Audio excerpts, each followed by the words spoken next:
দর্শক আসসালামু আলাইকুম। জামাত ইসলাম কি লোভ সামলাতে পারছে নাকি পারছে না, নাকি এর ভেতরে অন্য কিছু আছে? যত দিন যাচ্ছে ততই এই প্রশ্নটি বড় হয়ে দেখা দিচ্ছে। আমি আসবো সেই প্রসঙ্গে। তার আগে একটা বিষয় একটু বলে নেই। আওয়ামী লীগের সাবেক সংসদ সদস্য এবিএম ফজলে করিম চৌধুরী, যিনি সালাউদ্দিন কাদের চৌধুরীর আপন চাচাতো ভাই, তিনি এখন কারাগারে আছেন। তার বিরুদ্ধে হত্যা মামলা সহ বেশ কিছু মামলা আছে। আন্তর্জাতিক অপরাধ ট্রাইব্যুনালেও তার বিরুদ্ধে মামলা রয়েছে। তাকে জামিন পাইয়ে দিতে 1 কোটি টাকা ঘুষ চাওয়া হয়েছে। কে এই ঘুষ চেয়েছেন? তিনি আন্তর্জাতিক অপরাধ ট্রাইব্যুনালেরই একজন প্রসিকিউটর সাইমুম রেজা তালুকদার, এবং তার একাধিক কথোপকথন, হোয়াটসঅ্যাপ কথোপকথন, সেটা কিন্তু যাচাই বাছাইও হয়েছে। দেশের শীর্ষস্থানীয় দৈনিক পত্রিকা প্রথম আলো এবং নেত্র নিউজ যৌথভাবে তারা কিন্তু এই সাইমুম রেজা তালুকদারের অডিও এটি যাচাই বাছাই করে তারা নিশ্চিত করেছেন যে হ্যাঁ, সাইমুম রেজা তালুকদার ঘুষ চেয়েছিলেন ফজলে করিম চৌধুরীর ঘনিষ্ঠ আত্মীয় স্বজনের কাছে।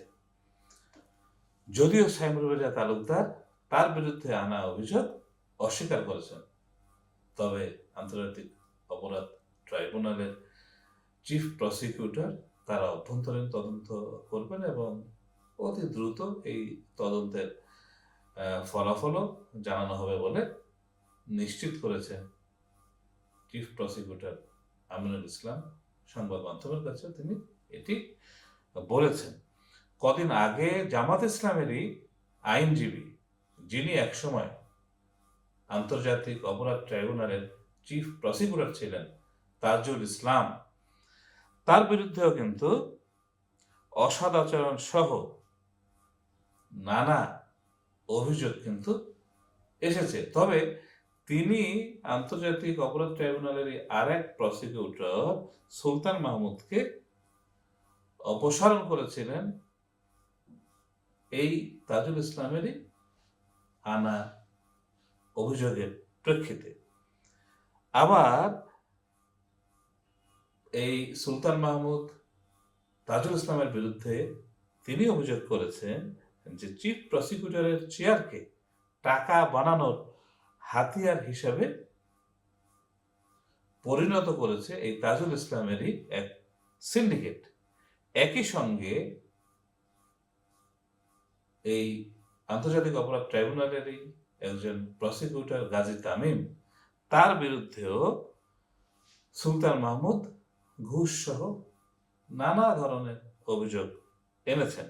অভিযোগ আছে সাবেক আইজিপি চৌধুরী আব্দুল্লাহ আল মামুন, যিনি বিগত সরকারের আমলে একাধিকবার আইজি হিসেবে চুক্তিভিত্তিক নিয়োগ পেয়েছিলেন এবং 5ই আগস্টের সময়ও তিনি আইজিপি ছিলেন। তাকে রাজসাক্ষী বানানোর মাধ্যমে তার যে সাজা, সেই সাজা কমিয়ে দেওয়ার যেটা বন্দোবস্ত, সেটা মূলত করা হয় আর্থিক লেনদেনের বিনিময়ে। পাশাপাশি অভিযোগ আছে জামাত ইসলামের আর একজন গুরুত্বপূর্ণ নেতা আইনজীবী শিশির মনির, তার বিরুদ্ধে যে এই গোটা যে লেনদেন প্রক্রিয়া বা এই যে চৌধুরী আব্দুল্লাহ আল মামুনকে বিশেষ সুবিধা পাইয়ে দেওয়া, এর নেপথ্যের ব্যক্তিটি হচ্ছেন শিশির মনির।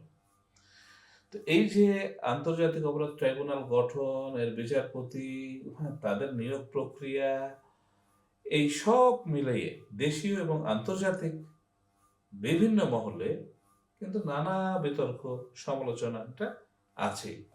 আর ট্রাইব্যুনালের একাধিক প্রসিকিউটরের বিরুদ্ধে একের পর এক যে বিস্ফোরক অভিযোগ পাওয়া যাচ্ছে, ঘুষ বাণিজ্য, জামিন বাণিজ্য, তার যে গুরুতর অভিযোগ আসছে, এর মাধ্যমে এই প্রশ্ন বিভিন্ন মহলে উঠছে যে এই ট্রাইব্যুনালের গ্রহণযোগ্যতা তাহলে আসলে কতটুকু। আর একটা প্রসঙ্গে আসবো, জামাত ইসলাম যারা গত 12ই ফেব্রুয়ারির জাতীয় সংসদ নির্বাচন, সেই নির্বাচনের ফলাফল তারা কিন্তু মেনে নিয়েছে। মেনে নেওয়ার পরে এখন নতুন করে তারা বলছে যে ইলেকশন ইঞ্জিনিয়ারিং হয়েছে, এবং এই ইলেকশন ইঞ্জিনিয়ারিং এর রাজসাক্ষী হিসাবে জামাত ইসলামের আমির, সেক্রেটারি জেনারেল সহ গুরুত্বপূর্ণ কেন্দ্রীয় নেতারা বারবার সাবেক দাপুটে উপদেষ্টা সৈয়দা রিজওয়ানা হাসান তার নাম বলছেন, যে তিনি বলেছেন যে জামাত ইসলামকে খুবই গুরুত্বপূর্ণ একটি সিদ্ধান্তের মাধ্যমে এই যে নির্বাচন, এই নির্বাচনে তাদের ক্ষমতায় আসতে দেওয়া হয়নি, বিরোধী দলে তাদেরকে রাখা হয়েছে। তো এই যে রিজওয়ানা হাসান, তিনি আসলে তার পদে থেকে কতখানি নিরপেক্ষভাবে দায়িত্ব পালন করেছেন সেই প্রশ্ন কিন্তু বারবারই উঠেছিল। নিজের স্বামী আবু বকর সিদ্দিক, তাকে এমপি বানানোর জন্য যিনি উঠে পড়ে লেগেছিলেন কুমিল্লার হোমনা তিতাস আসন থেকে, আবু বকর সিদ্দিক নির্বাচন করার জন্য কিন্তু নানা তোড়জোড় করেছেন।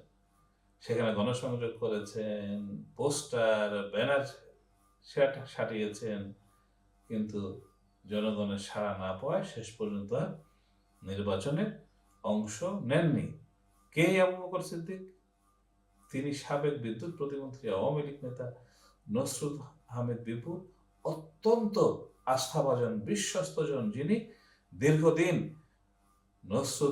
নসরুল হামিদ বিপুর একজন কর্মকর্তা, চাকুরে, তার একটি গার্মেন্টস ফ্যাক্টরির দায়িত্বপ্রাপ্ত আধিকারিক ছিলেন। তো এই ধরনের একজন ব্যক্তি, তার যে স্ত্রী সৈয়দা রিজওয়ানা হাসান, তিনি আসলে কতখানি নিরপেক্ষতার সঙ্গে তার দায়িত্ব পালন করেছেন সেই প্রশ্ন তো উঠবেই। জামাত ইসলাম বর্তমান যিনি পররাষ্ট্রমন্ত্রী ডক্টর খলিলুর রহমান, যিনি একসময় অন্তর্বর্তীকালীন সরকারের নিরাপত্তা বিষয়ক উপদেষ্টা ছিলেন, তাকে মীর জাফর হিসেবে আখ্যা দিচ্ছে।